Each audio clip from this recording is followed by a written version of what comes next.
Hey everybody, and welcome back to Sip and Talk. Good to be here. So today we're tackling a pretty fascinating mix of information, aren't we? We've got global economic updates, trade negotiations, and then some really intricate analysis of political language in international relations. Polls from different places you shared. Yeah, and it's interesting how you can see the connections, right, between the big picture economics and then, like, the subtle wording in a single diplomatic sentence, and even how that echoes in society. Exactly. And this dive, it's really designed for you, the listener, to help cut through some of that noise, zero in on what's important here, and hopefully get some clarity on these interconnected things. Let's get into it. Let's do it. Okay, economics first. The U.S.-China trade talks in London, that was highlighted. They were supposed to wrap up, what, today? That was the plan, yeah. But it sounds like the technical details are proving a bit sticky, so the talks might actually extend another day, maybe two. Right, and we got some hints about what's actually on the table. We did. The U.S. side is apparently thinking about easing some tech export controls. Some, okay. Yeah, but it was very clear. This does not include the really high-end stuff, like those H20 AI chips. No way. Gotcha. And at the same time, the U.S. is pushing China for, smoother permits for critical minerals exports. And China's angle? Still pushing for broader relaxation on those U.S. tech restrictions. That seems to be their main focus. So what's the market read on this? Are people expecting big breakthroughs? Well, the general feeling seems to be cautious optimism for maybe some rational economic-based adjustments. But no one's really holding their breath for, like, major tariff cuts or anything huge.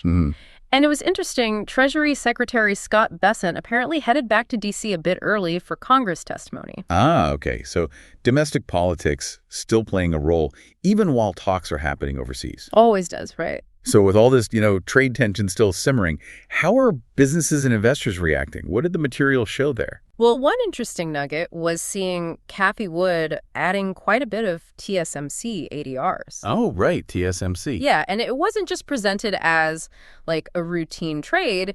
It was framed more as a big vote of confidence in their long-term prospects, especially with the whole AI boom. So seeing value there despite the wider uncertainty. Exactly. Suggests a view that maybe TSMC's valuation looks attractive right now, given the profit growth expected from AI. It's a little signal of where some big investors see potential. And does that fit into wider investment strategies mentioned? It kind of does. There was definitely talk about diversification being key in uncertain times. Makes sense.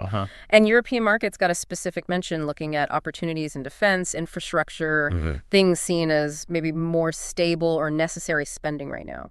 And companies themselves. How are they navigating? A lot of caution, it seems. Many are apparently pausing or, rethinking big long-term investments. That's a clear sign. Plus, a big focus on making supply chains tougher, more resilient, and looking for new pockets of demand.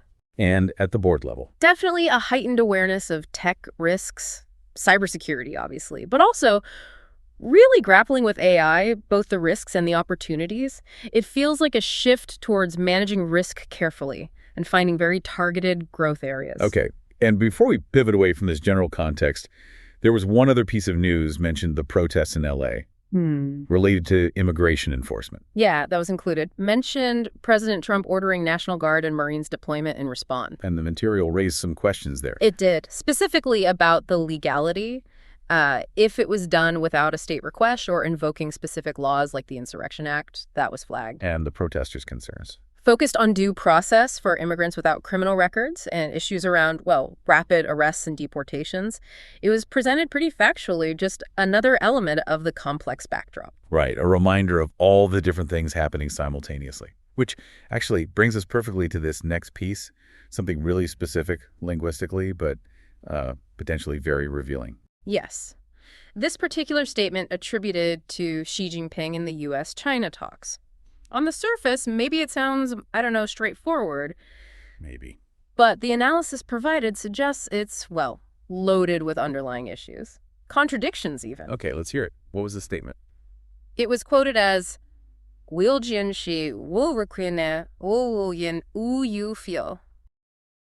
will definitely be laughed at by our listeners. Don't worry, this isn't the first time, which translates to requesting the U.S. avoid being dragged into conflict risk by Taiwan independence forces. Okay. Right.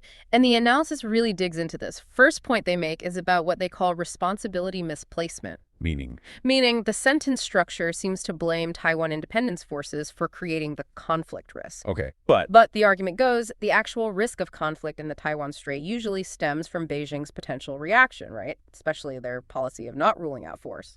Not typically from Taiwan initiating an attack. Exactly. So the entity holding the key to whether conflict actually happens by threatening action is Beijing. But the statement seems to point the finger for the risk itself elsewhere. Which leads to a contradiction. Precisely. The analysis highlights this core contradiction. China sets its red lines, says it might use force if Taiwan crosses them, which, creates the potential for conflict through its own stance. Right. But then it turns around and asks the U.S. to prevent this conflict by controlling Taiwan. The source material summed it up quite sharply as, Miji, which means the pressure blaming others for escalating the conflict. The party creating the conditions for conflict is blaming others for the potential escalation. Wow. Okay. The analogy you mentioned earlier was quite stark. The gasoline one? Yeah, I'm holding a match near gasoline. You need to make sure nobody moves, or I might light it and it'll be their fault. It captures that dynamic. It really does. So there's a kind of political logic here using conflict risk, almost like a lever. Exactly. It's framed as a threat. Your support for Taiwan increases risk, but then the demand is for the U.S. to lower the risk. But the logic is shaky. Well, the analysis points out the inconsistency. Whether conflict actually happens ultimately depends on China's choice of reaction. Right. But the statement demands a third party, the U.S., take responsibility for preventing China's possible future reaction. It's like saying, you need to manage my potential temper tantrum. And what about the specific wording being dragged into ooh? That got scrutinized too. The verb implies the U.S. is, like, a passive bystander, an innocent party about to be unwillingly pulled into something. Which doesn't quite fit the reality. Well, the analysis notes it clashes with the fact that the U.S. is actively involved in the Taiwan straight arms sales, visits, policy statements. It's not just standing on the sidelines waiting to be dragged. It's an active player. So the language suggests passivity where there's actually active involvement? That's the point made, yeah. And that other analogy really drives it home. The don't let that person anger me one. Yeah. Hirten, you walk my own, Darrow. If you don't want conflict, don't let that person anger me. Otherwise, I will hit him. Oof. Yeah, that lays a bare. You're basically saying your potential violence is caused by someone else's actions. Exactly. Not, I need to control my reaction, but their actions make me react this way, so they or you, the third party, must stop them. So the overall conclusion on this statement, how did the analysis frame it? As a strategic blurring of responsibility. They use the term, a moral reversal tactic. Yep.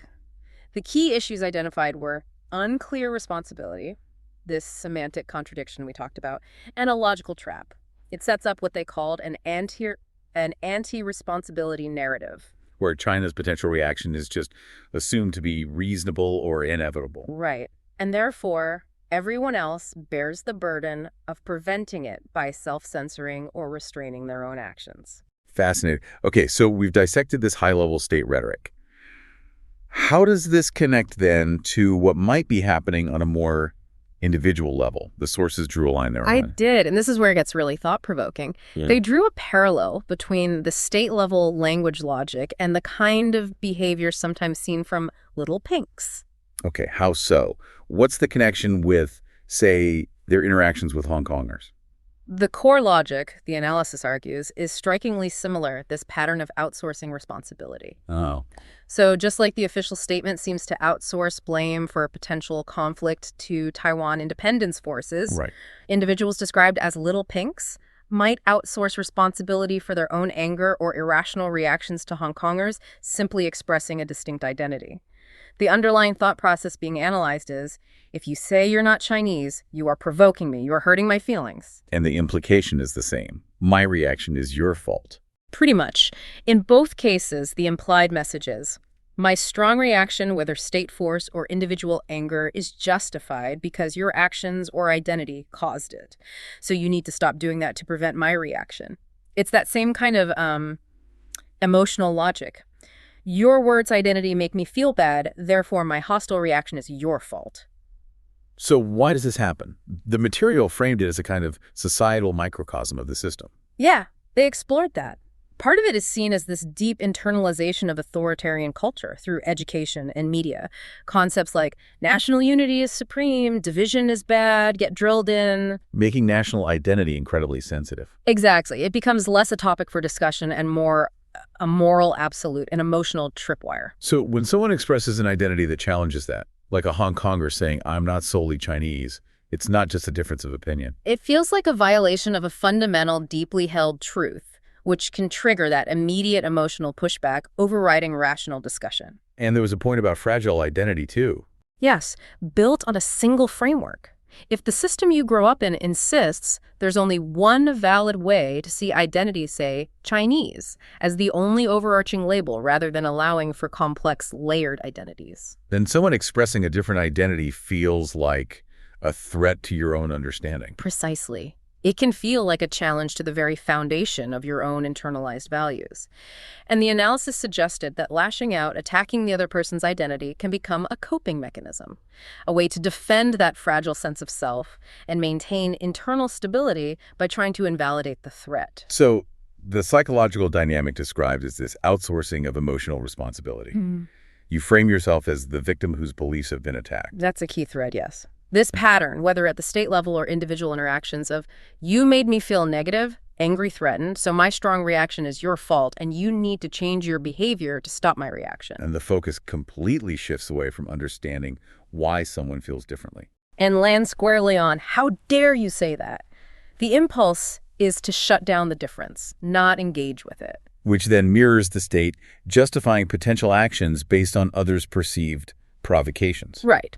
So the analysis essentially presents the anger or intolerance sometimes seen in these individual encounters as a kind of microversion, reflecting the broader regime logic where difference or perceived nonconformity is treated as a threat, justifying a strong reaction and placing the onus on others to prevent it by conforming. Wow. Okay. We've definitely covered a lot of ground in this deep dive. From, the nuts and bolts of trade talks and market moves, all the way through dissecting a single sentence of diplomatic language. Yeah, really peeling back the layers there. And then seeing how similar logic patterns might show up in individual interactions within society. It really highlights how looking closely at language can reveal these fundamental dynamics about responsibility, power, identity playing out across different scales. Absolutely. In the second half, we will explore how totalitarianism creates emotional reflex groups through education, media, and censorship mechanisms. Be right back. I just want to give another shout out to Micky from Mickytolife. His channel is a treasure trove of inspiration, and he's a huge Sip&Talk fan. Absolutely. Make sure to check him out and maybe even share your awesome podcast intro with him once you've created it.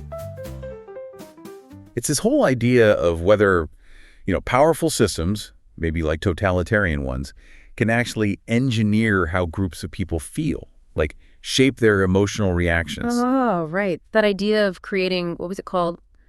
Emotion reflex groups, where people sort of react emotionally on cue. Exactly. Sounds like something out of science fiction, but apparently there are arguments suggesting it's attempted. Yeah, but there are definitely strong counter-arguments, too, saying it's not nearly that straightforward. It's messy. For sure. So our plan today is to unpack that.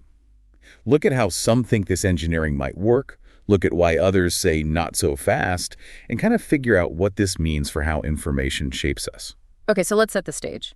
The core idea from one side is basically that regimes try to use institutions, schools, media, you name it, to shape feelings, aiming for predictable group emotions. Right, like trying to hardwire certain reactions. But the pushback is immediate. People think for themselves, right? There's outside info, personal stuff. It's not just programming. Absolutely. It's that tension we're exploring. So how do the proponents say this engineering even happens? Mechanism one seems to be about getting them young. Education and online narratives. Ah, the education angle. So the argument goes, they bake ideology like intense patriotism or specific state values right into the school lessons from a young age. Pretty much. Required lessons, teaching the correct answers, even on really sensitive stuff like Taiwan, presenting it in a very fixed way. And does it work?